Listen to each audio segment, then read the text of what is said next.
This is journal report number 2, module 2. My name is Jake Holsey. Let's go ahead and get started. So our first question had to do with the 2 points for and against the release of the mentally ill patients into facilities over going to jails or prisons. I'll start off with the pros. I think it would be great if every person with mental illness could go to these mental health facilities instead of going to prisons, because they're actually going to get healthy compared to going to prison, where they might not receive the attention they need from doctors and nurses and the therapy they need and the medicine they need. Prison guards and prison inmates, as we know, aren't the nicest of people, especially when it pertains to things of mental illness and you could say being needy compared to the regular population of prison.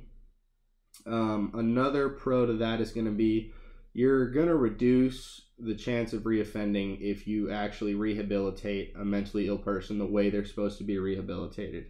Sending them into a prison where they don't get the stuff that they need, like I said, that's not going to help them. But if you send them to the hospital, the mental hospital, and they get the medicines they need, they get the treatment they need, and they come out and they know how to live their life and how to manage this illness, if it's something that can't be fixed permanently, the chances that they're going to commit a crime aren't going to be very high. They're going to want to go get a job. They're going to want to stay out of these mental health facilities and these prisons, because there's a good chance if they do it again, they're going to prison, not back to the mental hospital. On the flip side, with the cons, if one of these sick deviants is faking it, and they fake it all the way through so they don't end up having to go to prison, they plead insanity or whatever it may be, and they get released, there's the good possibility that they harm themselves or, more importantly, someone else. And that's obviously not something you want to see. If you could have sent them to prison for a long time and then they end up in a mental facility for 2 to 3 years and then they get out and they do the exact same thing they did, that's just kind of shooting yourself in the foot there. Another con is prison is supposed to rehabilitate. So are they really going to be rehabilitated where they can't get access to all of the treatments that they need? Probably not, and there's going to be a good chance that they reoffend. Our next question had to do with the application of deviance.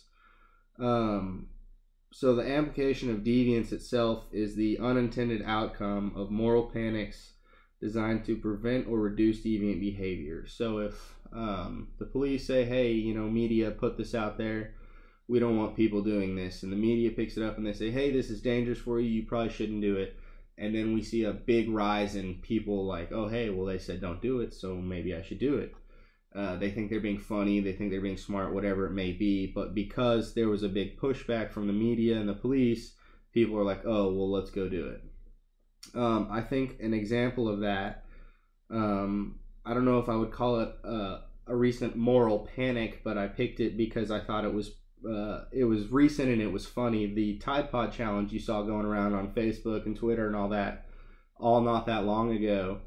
I remember watching that on Facebook, and then that day I was watching the news whenever I was eating dinner or whatever it was, and there was a news reporter up there talking about, hey, this is the Tide Pod challenge, make sure you're not doing it, make sure your kids aren't doing it, police are saying it's not safe for you, this, that, and the other. And then I get on Facebook the next day and I see 4 or 5 more people doing it, which I don't understand why you would put a Tide Pod in your mouth in the first place, but it was just funny because I saw the application of deviance because the police and the media said, hey, don't do this. I saw a whole bunch of kids get on Facebook and do exactly that.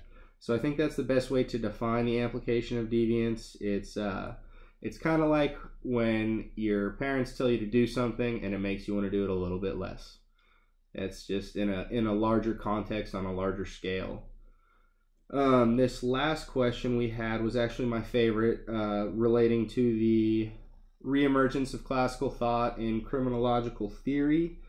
And why the sudden push? So we saw the reemergence didn't start until around the 60s, and it happened across a number of social sciences. And as I was reading that last article we had in our notes, I read something I thought was incredibly interesting. Obviously, there was the huge dilemma between the church and the state, punishing how they wanted to. But in the 60s, we see that reemergence because the Pope pulled the deterrence note, the little notebook from Beccaria.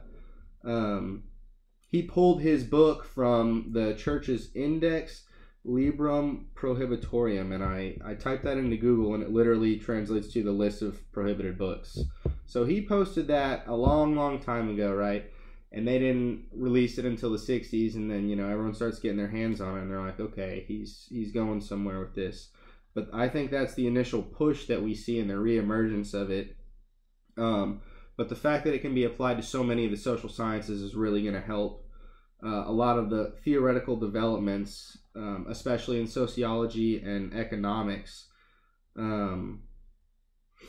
I think my favorite theory from this, though, it says give one real world example and then define it in your own words. I think my favorite one would have to be the deterrence theory. And to define that in my own words, it would be to set a punishment so harsh that no one wants to commit the crime. So if you go in the market and you steal an apple and the punishment is cutting off someone's hand, the likelihood that someone is going to commit a crime like that is going to be pretty low. Any rational person would think, oh, well, if I'm going to lose my hand if I get caught doing this, probably don't want to end up doing this. Is it really worth it?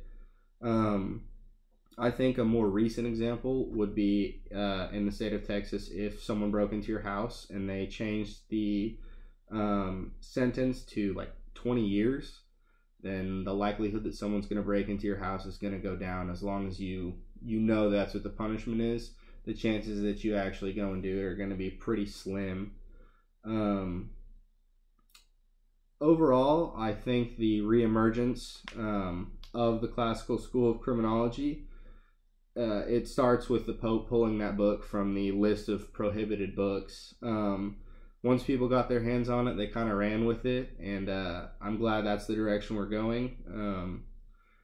I thought it was really interesting to read about the deterrence theory and how far back that goes, watching Beccaria translate the works of everyone else that was before his time and fighting the church and their moral ethics and dilemmas, and him explaining that to them, or not explaining it to them, but fighting them on that. I think that's what the deterrence theory is really about. It's essentially just the fear of punishment. But yeah, that's all I've got for Module 2 right here. I hope you enjoyed it. Thank you.